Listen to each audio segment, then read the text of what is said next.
Bonjour, Madame Galacteros. Merci d'avoir accepté l'invitation de Radio Info.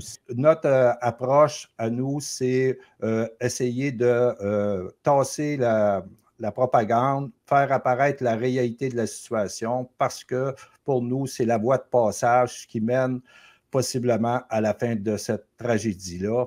Et donc, vous avez fondé le groupe de réflexion Géopragma. Vous définissez la géopolitique comme la discipline du réel, et aussi vous avez participé avec l'Académie géopolitique de Paris à une table où étaient réunis plusieurs experts dans le domaine.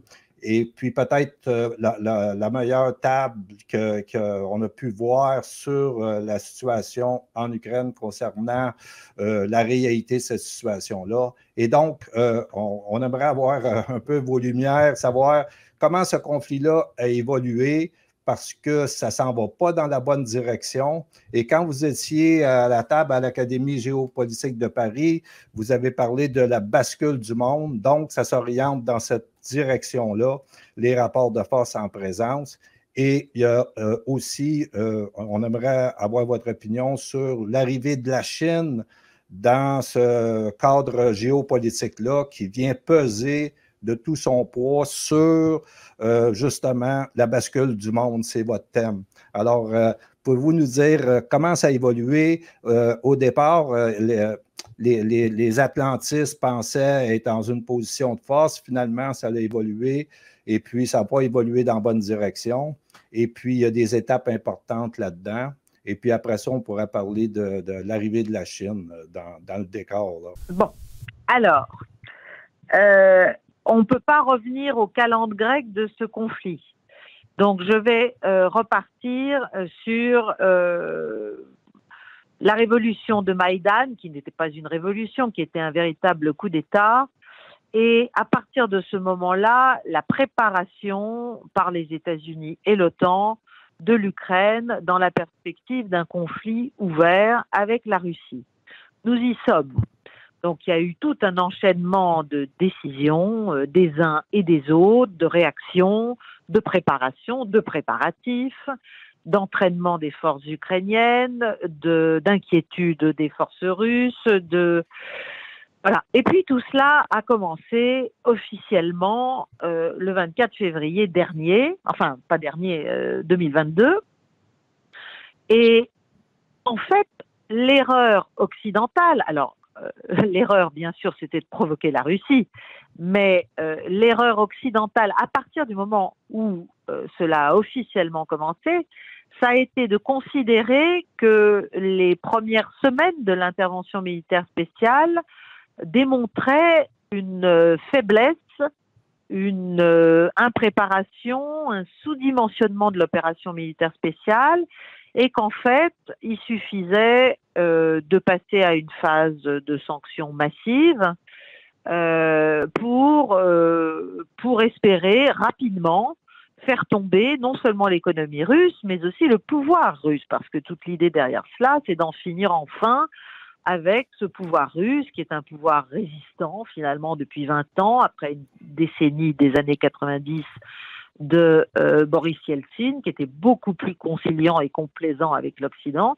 et de revenir à une classe politique russe qui soit beaucoup plus maîtrisable par nous, à vrai dire, que ce soit les Américains ou les Européens. Donc il y a eu une sous-estimation de la Russie au vu des erreurs commises ou en tout cas perçues comme telles par la Russie au départ, donc en février, mars. Il y a eu parallèlement un début de négociation parce que l'Ukraine a très vite compris, elle, à qui elle avait affaire, et le président Zelensky s'était prêté à des rounds de négociation, que ce soit en Biélorussie ou à Istanbul, qui ont été très rapidement interrompus par les Américains. Et à partir de là, on est entré dans une escalade, c'est-à-dire d'un côté une série inédite de paquets de sanctions européennes et américaines, et au plan militaire, une avalanche d'aide et d'argent. sur l'Ukraine pour l'aider à se défendre, évidemment, contre cette invasion de son territoire. Ça, ce n'est pas contestable. Et puis la Russie, elle aussi, elle n'a pas pu de toute façon faire autre chose une fois qu'elle était entrée sur le territoire, même si ça avait été des républiques déclarées indépendantes. Elle n'a pas pu faire autre chose que de monter en gamme et assez rapidement de reprendre son dispositif militaire et de le renforcer. Et donc, on est désormais dans une fuite en avant de notre côté parce qu'on commence à réaliser qu'en fait, sur le long terme, c'est impossible pour l'Ukraine, même sous perfusion économique et militaire occidentale, de l'emporter militairement. Mais évidemment, on ne peut pas perdre la face, on ne veut pas perdre la face, on veut continuer et on espère toujours que la Russie va s'affaiblir et ne va pas tenir la distance dans cette guerre qui est une guerre d'attrition et d'usure. Parallèlement, la manière dont a été vendue cette guerre aux opinions européennes et occidentales en général, et pour moi a permis une propagande tout à fait inédite. Moi, je n'ai jamais vu ça depuis que je travaille, ça fait quand même plus de 30 ans. Et donc, on est dans une inversion, on est dans une bulle d'irréalité en Occident sur ce qui se passe sur le terrain, sur les pertes, sur les morts, sur l'état des armements ukrainiens, sur l'état des victoires ukrainiennes, dites victoires ukrainiennes, et donc sur les perspectives. Ce qui ne fait que nourrir cette fuite en avant, et c'est cela qui est très inquiétant. Qu'on ne voit pas très bien comment les Américains, et derrière eux nous, les Européens, allons être capables, à un moment donné, de nous souvenir qu'il y a une réalité militaire et que la réalité militaire est l'inverse de celle qu'on raconte à longueur de médias de toute nature en Occident, notamment en France d'ailleurs, parce que nous, on est allé très très loin dans la propagande. Donc on raconte que la Russie va mal, que l'armée est en morceaux, que Poutine est en danger, qu'il est malade, qu'il est fou, qu'il est dangereux, on a déclenché une vague de russophobie qui était latente mais très très forte. Et en fait, maintenant on a trouvé un monstre, un diable qu'il faut absolument éteindre. Et ce faisant, eh bien finalement, la pauvre Ukraine, le pauvre peuple ukrainien est conduit par son propre gouvernement à aller au combat dans des conditions dramatiques, avec des ressources humaines en effectif qui sont en très mauvais état, c'est-à-dire il n'y a plus d'hommes, quasiment plus d'hommes. Ce sont aujourd'hui les Ukrainiens qui sont ramassés dans la rue ou dans les bars pour servir de chair à canon. Ce sont des soldats polonais sous uniforme ukrainien à hauteur de plusieurs dizaines de milliers. Donc il y a un gros problème de manpower, comme on dirait, de l'autre côté de l'Atlantique, et il y a aussi un énorme problème de firepower, c'est-à-dire de capacité militaire et notamment de capacité à durer, parce que la Russie mène une guerre dans la durée, c'est pour ça que ça va très lentement. Elle mène une guerre d'attrition, elle mène une guerre de destruction des capacités militaires ukrainiennes. Et elle fait toujours des arbitrages qui lui permettent qui doivent lui permettre de sauvegarder ses troupes au maximum. C'est pour ça qu'elle s'est retirée de Kherson, c'est pour ça qu'elle s'était aussi retirée d'ailleurs de Kharkov, c'est pour ça qu'elle n'hésitera pas d'ailleurs à le refaire si ça doit être fait à un moment donné, plutôt que de sacrifier ses hommes. Voilà. Et en revanche, donc elle n'est pas dans des gains de territoire. Bien sûr, elle doit gagner ce qu'elle a déjà déclaré russe, c'est-à-dire les 4 oblasts que tout le monde connaît maintenant, Kherson, Zaporozhye, Donetsk et Louhansk. Mais elle n'est pas forcément dans une conquête territoriale. Elle y est poussée par la surenchère que nous menons, nous, et elle ira sans doute plus loin que cela si elle le peut, ne serait-ce que pour avoir quelque chose à négocier le moment venu. Après, on arrive à la question des bases d'une négociation. Je pense que là, il y a un point qui va être très, très important. bon, il y a bien sûr cette offensive ukrainienne qu'on attend, qui pourrait être sur la zone de Zaporojié, mais pour l'instant, les Ukrainiens n'ont pas assez de munitions, les chars commencent seulement à arriver, et surtout, il n'y a pas d'hommes, il n'y a pas assez d'hommes pour faire face, si vous voulez. C'est un problème. La guerre, c'est des mathématiques aussi, hein. C'est pas seulement des forces morales et la volonté de combattre, et les Ukrainiens combattent très courageusement, mais ça ne suffit pas. La question, c'est tenir dans la durée, et pas seulement tenir, mais pouvoir renverser le rapport de force. Et ça, c'est impossible. Donc, il y aura à un moment donné, la question va être, à mon avis, celle d'Odessa, et de savoir si les Russes veulent aller et veulent prendre Odessa, ou s'ils accepteront, ce qui couperait l'Ukraine de la mer, et ce qui serait forcément pour l'Occident quelque chose d'inacceptable.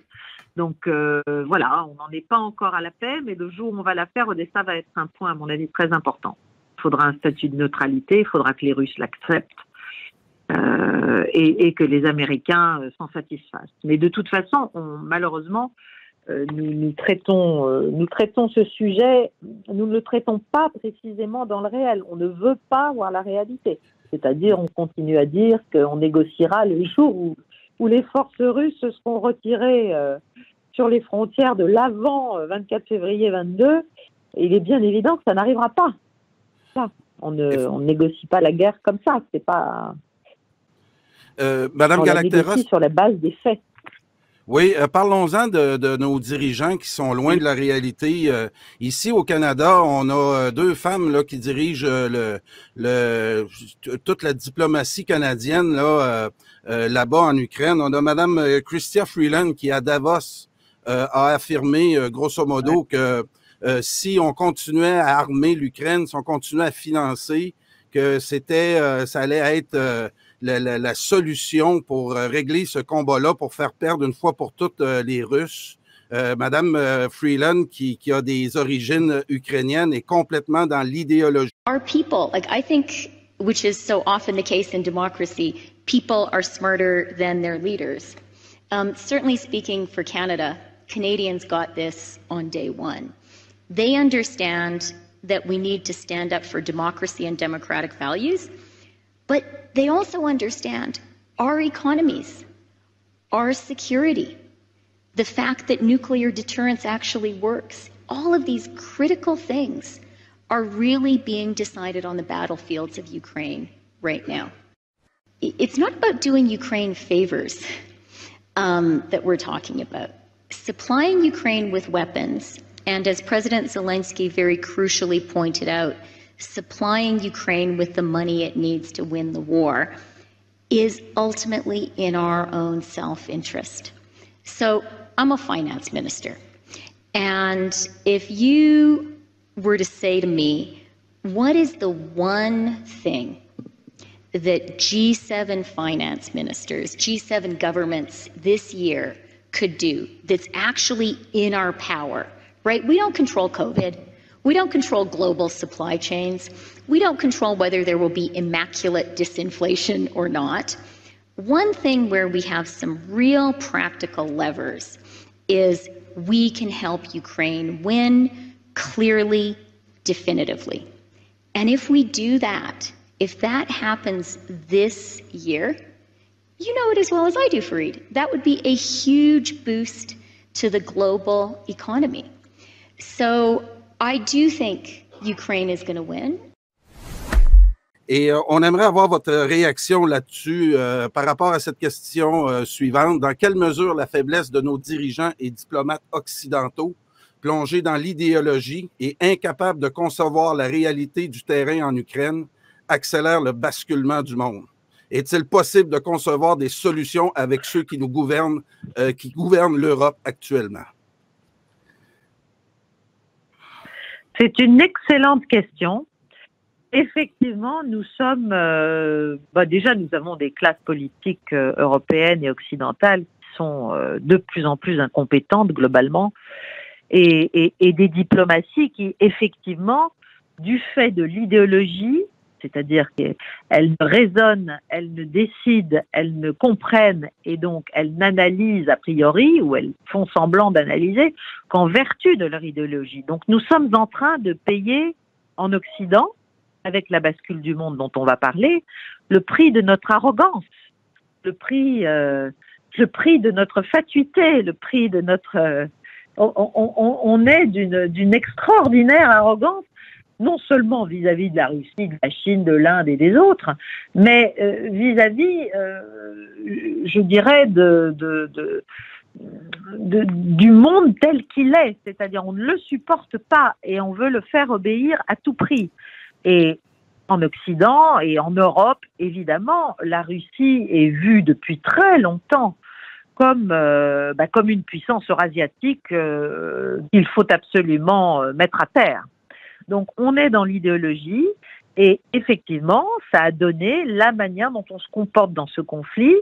Et c'est là qu'on arrive à la bascule, c'est qu'en fait, on a cru qu'on allait mettre l'économie russe par terre, on a cru qu'il n'avait pas d'armée, qu'elle était nulle, qu'elle ne marchait pas, que ci, que ça.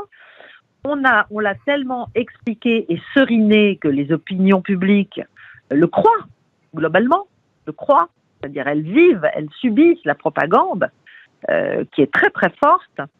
Et non seulement cela nous empêche de pouvoir concevoir le réel et imaginer une solution d'apaisement, mais parce qu'en fait on ne veut pas l'apaisement, on ne veut pas la paix, on ne veut pas l'apaisement, on ne veut pas trouver une solution.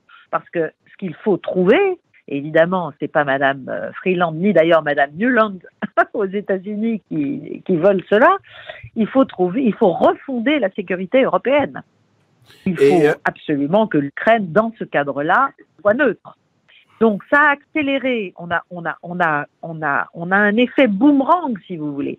Boomerang en termes économiques, avec des paquets de sanctions qui, en fait, font que ce sont nos économies qui sont en train de tomber, pour diverses raisons, mais aussi pour cela.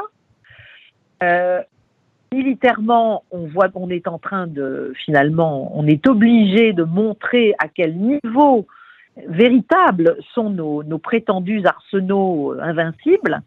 Là, ça fait très mal aussi. Et puis, nous avons forcé ce que nous prétendions redouter, c'est-à-dire l'alliance russo-chinoise. La visite de Xi Jinping à Moscou en est quand même un témoignage éclatant et je vous renvoie à tout ce qui a été décidé à cette occasion-là et à tout ce qui a été dit notamment par le président chinois. Mais le président russe, lui, a dit quelque chose qui, pour moi, est tout à fait, est vraiment un marqueur de cette bascule.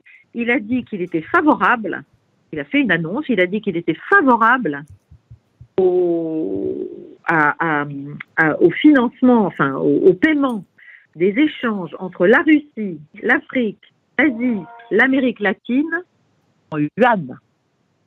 Cela veut dire qu'il accepte, lui, que ce soit le yuan qui soit la monnaie alternative qui est en train de naître autour des BRICS, autour de l'OCS, autour de l'OPEP même et du renversement de certains pays comme l'Arabie Saoudite.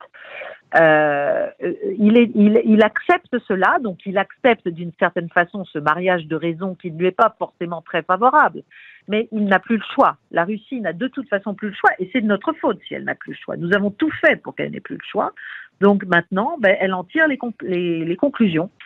Et ça, c'est la dédollarisation de l'économie qui prend un sacré coup d'accélérateur. Voilà. Donc, du point de vue occidental, c'est un vrai fiasco pour moi. C'est un véritable fiasco. Nous avons provoqué ce que, soi-disant, nous redoutions. Alors, du point de vue américain, comme l'Amérique vit de la guerre, ça va nourrir de nouvelles dynamiques de guerre et de préparation de la guerre et de mise sous contrôle des alliés occidentaux, etc. Donc, ça nous entraîne vers des choses qui sont de notre intérêt. Mais du point de vue de la sécurité européenne et du point de vue du sort de la malheureuse Ukraine, c'est beaucoup plus dommageable. Jean-Claude. Oui, entre la propagande puis la réalité, il y a des lignes de fracture dans le camp de l'OTAN, entre autres aux États-Unis. En janvier 2023, la RAND Corporation, qui est la voix politique du Pentagone, a publié un rapport et le titre est « Avoiding a Long War », éviter une longue guerre. Et donc, eux, ils ont une lecture très précise de la situation militaire et où ça va. Et donc, ils comprennent que plus ça va, plus la position des atlantistes s'affaiblit. Et donc, dans ce contexte-là, arrive justement la Chine pour peser de tout son poids pour la bascule du monde. Et puis, on les a vus arriver au Moyen-Orient, entre autres, et puis devenir les courtiers de la paix entre l'Iran et l'Arabie saoudite, qui sont les deux puissances régionales qui peuvent, avec un accord commun, pacifier la région. Et là, on a toutes les réserves d'énergie qui passent sous influence chinoise et donc aussi, vous en avez parlé, ce qui mène à la dédollarisation. Alors donc, la Chine, présentement, se présente comme un courtier de la paix aussi en Ukraine. Et Zelensky n'a pas rejeté l'apport que pourrait faire la Chine pour pacifier la question. Et puis donc, on voit que la Chine, d'un point de vue diplomatique, devient de plus en plus présente. Est-ce que vous voyez quelque chose dans cette direction-là, à savoir que la Chine pourrait devenir un courtier de la paix sur la question ukrainienne, et le fait que Macron a ouvert la porte aussi à ce que ce soit une possibilité et il va éventuellement se déplacer pour prendre contact avec la Chine et pour voir dans quelle mesure ils peuvent jouer un rôle, ce qui voudrait dire que la paix pourrait être négociée pratiquement sans les Américains. Et puis, ce qui est arrivé au Moyen-Orient, complètement exclu du décor. Alors donc, voyez-vous une possibilité réelle de ce côté-là ou c'est juste une apparence de capacité de la Chine? Non, je pense que la Chine a cette ambition. Parce que la Chine, elle est comme la Russie, mais dans d'autres proportions. C'est une puissance qui veut que les anciens mécanismes du concert des nations, à travers les Nations Unies, etc., qui ont tous été très, très mis à mal depuis 20 ans, soient remises en lumière et remises en état et effectifs, si vous voulez. On est passé de l'idée d'un ordre international très imparfait, mais où il y avait quand même une charte des Nations Unies, où on ne pouvait pas s'ingérer a priori comme ça, de sa propre initiative, sans que le Conseil de sécurité de l'ONU ne le permette, à un ordre où, en fait, que les Américains appellent l'ordre fondé sur des règles, sauf que c'est eux qui édictent les règles. Donc, il y a un problème déjà de théorie des relations internationales. De ce point de vue-là, que ce soit la Chine, l'Inde, la Russie, l'Iran, la Turquie et un certain nombre d'autres pays, la capacité d'ingérence, la volonté, l'espèce de position de surplomb que s'autorisent les États-Unis par définition, comme ça, par essence, par nature, parce qu'ils considèrent qu'ils sont une nation indispensable et une nation qui n'est pas comme les autres finalement, tout cela, ça doit finir. Et ce conflit est en train de montrer cela, c'est-à-dire qu'il y a non seulement d'autres modèles de puissance, il y a non seulement d'autres modèles d'échange, il y a non seulement d'autres modèles de capitalisme possibles et qui attirent beaucoup de pays, mais il y a aussi une autre façon de voir les relations internationales. Notamment, je pense que la souveraineté, tout ça, ce sont des notions qu'en Occident, bien sûr, on cherche à ce soit avec le régime change, que ce soit... bon, on cherche à casser les États en Europe, l'État est considéré comme finalement inframoderne aujourd'hui, l'État-nation classique. Et donc, on cherche à diluer tout cela. Eh bien, ça sera possible. Et là, je pense que la Chine, la Russie et d'autres sont en train de le montrer. Alors, est-ce que la Chine sera un broker de paix? Oui, mais vous avez vu que les Américains ont immédiatement dit que le plan de paix chinois n'en était pas un et que tout ça était forcément extrêmement partial et que ça conduirait, si on s'inspirait de ça, ça conduirait la Russie à conserver ses gains.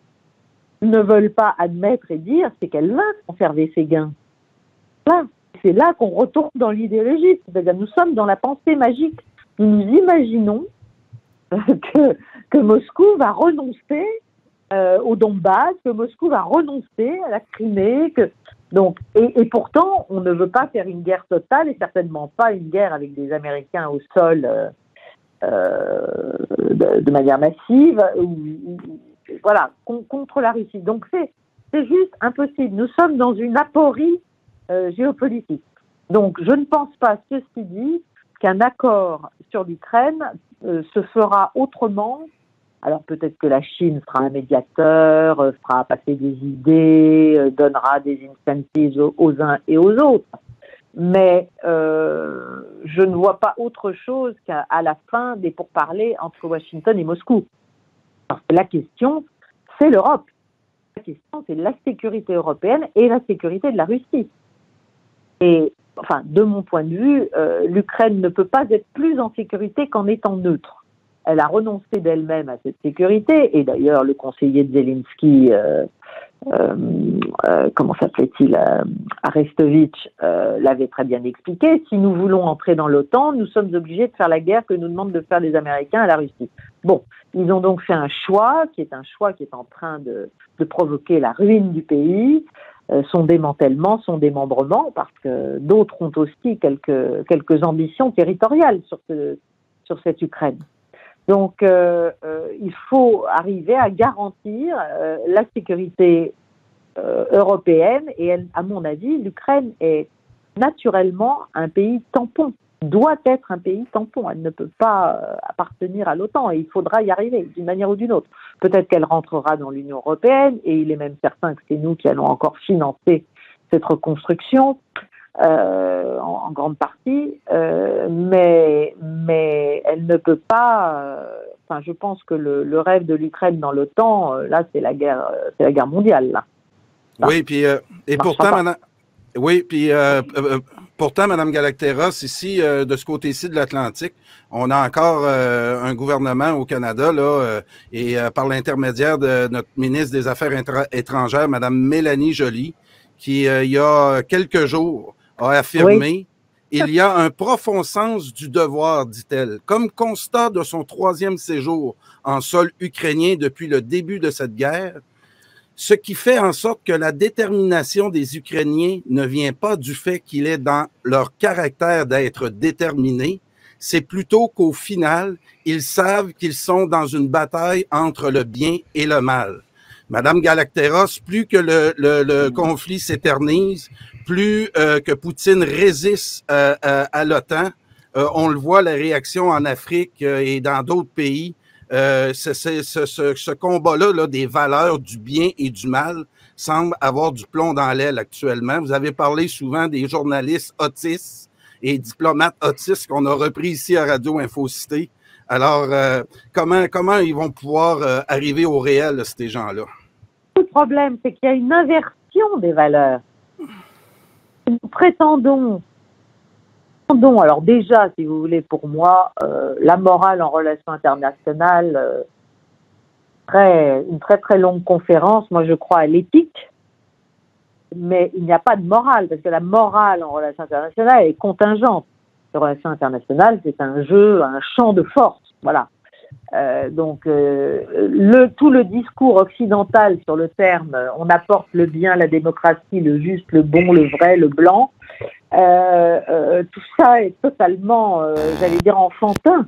Exactement. Donc il faut, malheureusement, je pense qu'on arrivera, on a besoin d'avoir d'une certaine manière une leçon de choses qui va se produire sur le terrain. Prendre du temps, et moi ce qui me navre, c'est que pendant ce temps, ce sont centaines d'Ukrainiens qui meurent chaque jour. Il ne faut pas oublier que le ratio réel des pères entre environ de 1 à 8, mais c'est pas russe pour un Ukrainien, c'est 8 Ukrainiens pour un Russe.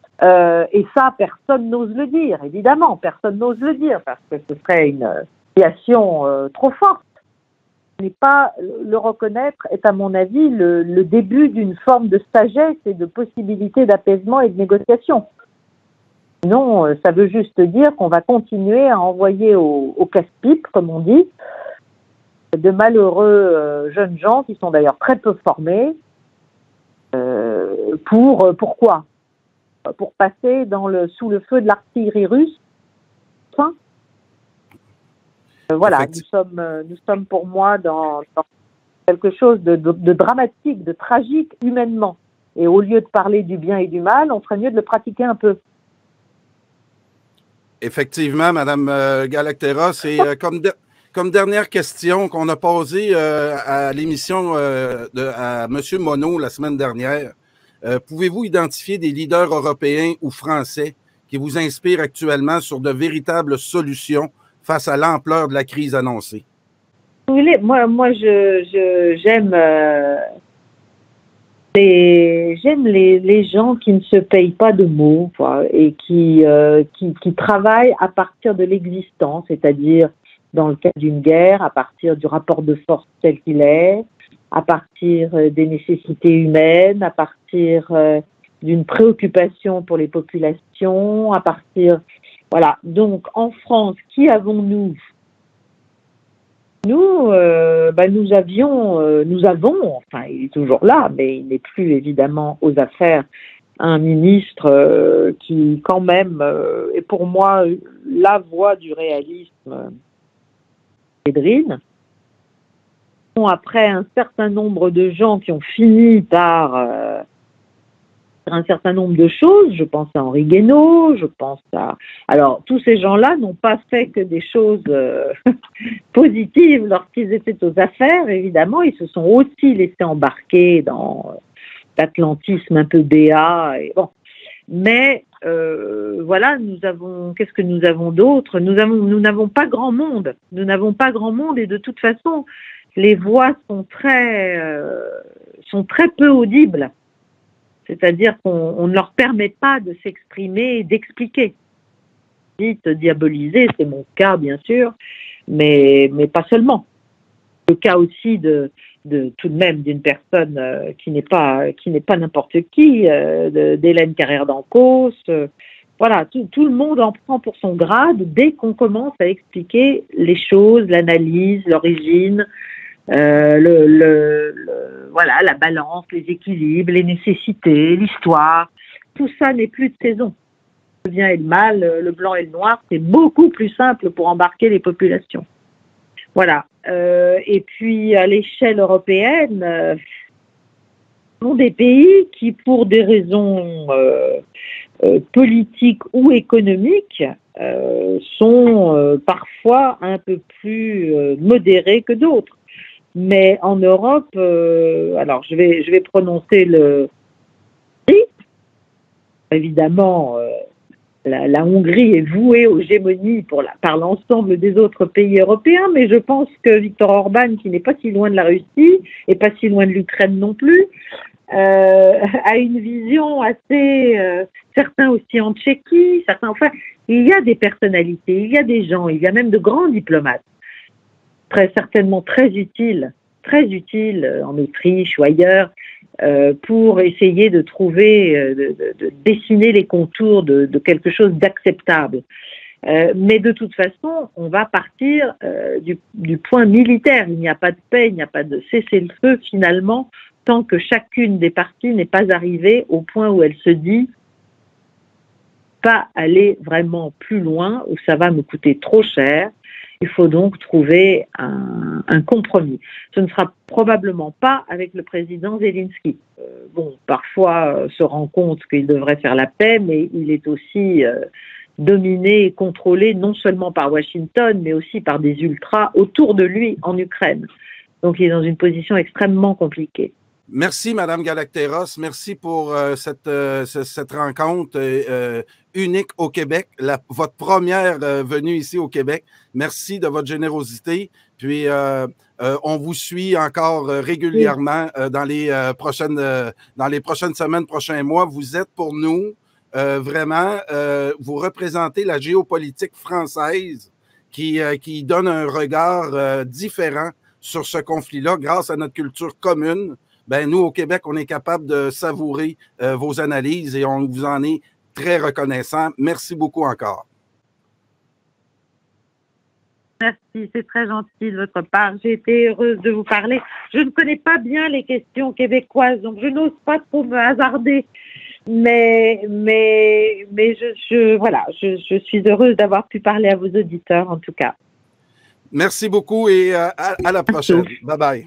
Alors, merci, Madame Galacteros. Merci, Jean-Claude. Et pour terminer, je tiens à vous rappeler que Madame Galacteros est présidente du groupe de penseurs Géopragma, qui fait de la géopolitique française et qui nous ramène souvent, grâce à leurs analyses, vraiment au réel, contrairement là, souvent à nos médias de masse. Et que Mme Galacteros également a participé à la rencontre organisée par l'Académie géopolitique de Paris, une rencontre réunissant un groupe d'experts, les meilleurs de la politique, de la géopolitique française, et qu'elle-même est intervenue sur le thème de la bascule du monde, que nous vous invitons à consulter sur YouTube. Alors, je vous rappelle que le basculement du monde est un thème dans nos séries de capsules, Jean-Claude et moi, que nous couvrons là depuis au moins un an, sous le thème là, de géopolitique que vous pouvez consulter sur le site YouTube de Radio Infocité. Pour tout commentaire, nous vous invitons à nous écrire studio@radioinfocité.com.